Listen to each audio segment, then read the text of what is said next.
Welcome back to The Clueless Father. And what we're going to talk about here is the test of manhood, otherwise known as the first 90 days with your baby. Now, these 90 days are going to be pretty tough. Not necessarily because the baby is going to cry a lot, and not necessarily because they aren't going to cry a lot. It's just that the baby's been in the womb for 9 months, and this is the period where he or she is going to be really adjusting to having their body outside, getting used to having it fed from an external source, and otherwise just getting used to the world around them. So, you need to be ready. First thing you need to know is that every weakness you have will be exposed. That's right. If you have a bad back like I do, prepare for pain. If you have a bad temper, prepare for frustration when you can't be frustrated. I mean, how can you get angry at a beautiful child like yours? It just doesn't work. The good news is, if it doesn't kill you, it makes you stronger.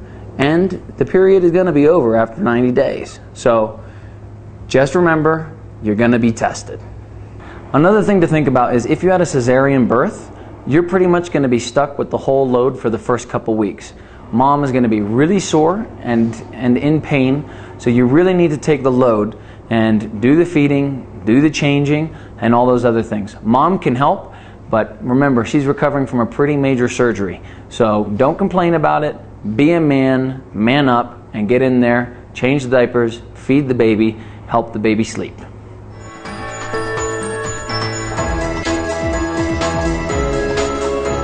Next, let's talk about why your parents are silently laughing and how to prepare yourself for getting peed, puked, and pooped on.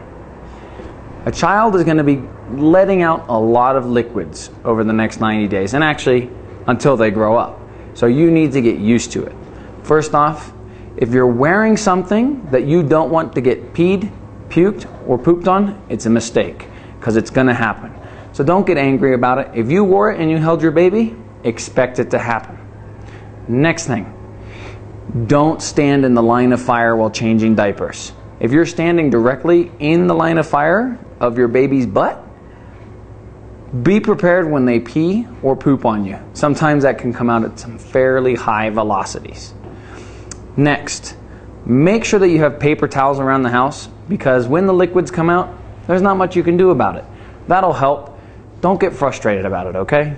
The kids pee, puke, and poop. That's what they do. Protect your bed. Your baby's going to be on it. She's going to pee or he's going to pee on it and puke on it. So make sure you have changes of sheets and stuff like that. So remember, the pee, the puke, and the poo is going to happen. And if you don't think you can take it, I don't know, get on a Nickelodeon show or something like that, or just have your friends bomb you with odd substances out in the street. But get ready, because it's going to happen and you just need to get over it.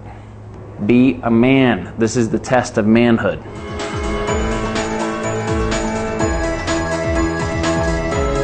The next aspect of the test of manhood has to do with a subject called sleep deprivation torture. What is sleep deprivation torture? That's the first few weeks with your kid. That's what it is. They're going to be waking up a lot during the night because they're hungry. And when they wake up, they cry. And when they cry and are hungry, you wake up and you cry.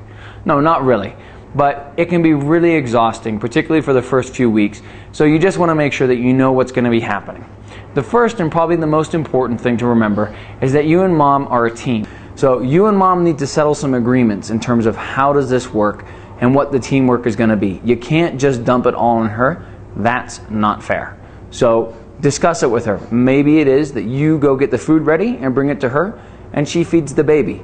This is particularly important if you have to go to work in the morning, because you can't really be knocking over furniture in the office and being just flat out exhausted. The boss might not like it and might not understand. So discuss it with her and work out who's going to do what during the night. During this time, the baby timer is going to come in really handy. I would really forget often how long it had been since the baby had eaten, how long it had been since we had changed the diapers, and the baby timer was a lifesaver. So just get it, click on the little symbols for when you do the things, and you'll know when you need to do them next.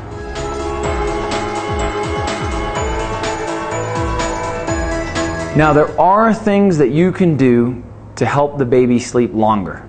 Believe me, at first, I was like willing to do anything, like cut the head off the chicken voodoo magic level of desperation on getting the baby to sleep more.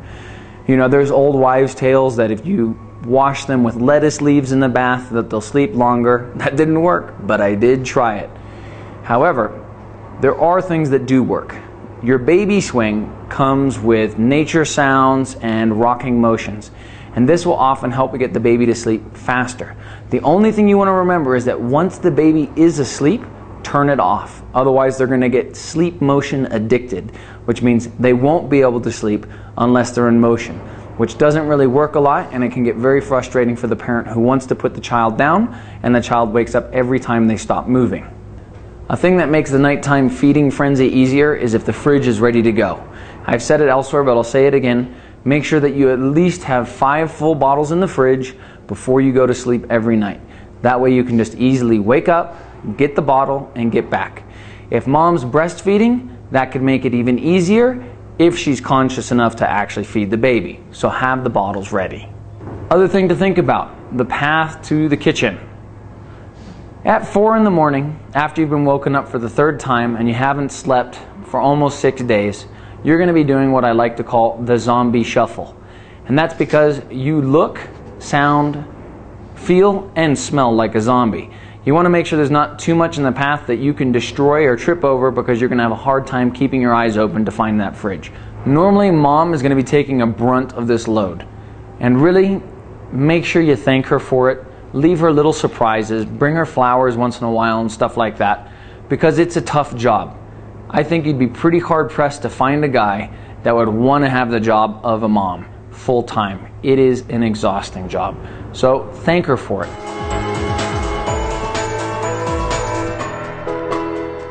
Next, let's talk about dealing with the pain and frustration of your baby crying, and what I call the 5 stages of father terror alert. The baby crying sound is unique in that it is one of the few sounds that can instantly trigger in the father feelings of guilt, inadequacy, anger, fear, frustration, grief, and a host of other emotions. It's amazing. How many sounds do you know that can do that? But the point is, you need to remember that a baby doesn't have another way to communicate. Something's wrong and they need you to help them handle it. They're a baby. So they're thinking, if I don't scream about this, mom or dad might not pay attention to it. So remember, don't get upset about it. Just figure out what's wrong.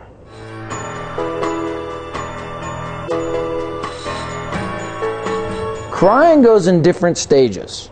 And the faster you learn to recognize the stages, and the faster you learn to discover the reasons why they're happening, the quicker you can handle them. And this is what I call the 5 stages of terror alert for dads. First, stage 1 terror alert low. Not really any signs of baby crying. However, something's happening with the baby. They're a little bit irritated. Hey, gorgeous. Shh. Shh. It's okay. It's okay. It's okay. Next, stage 2 terror alert guarded. This means that there's a general risk of baby screaming. It's getting closer. She might sound a little bit more aggravated or a little bit more something, but something is changing. Change her diaper. Then you're going to try and get her back to sleep. Oh, you were so happy lying down, weren't you? Yeah.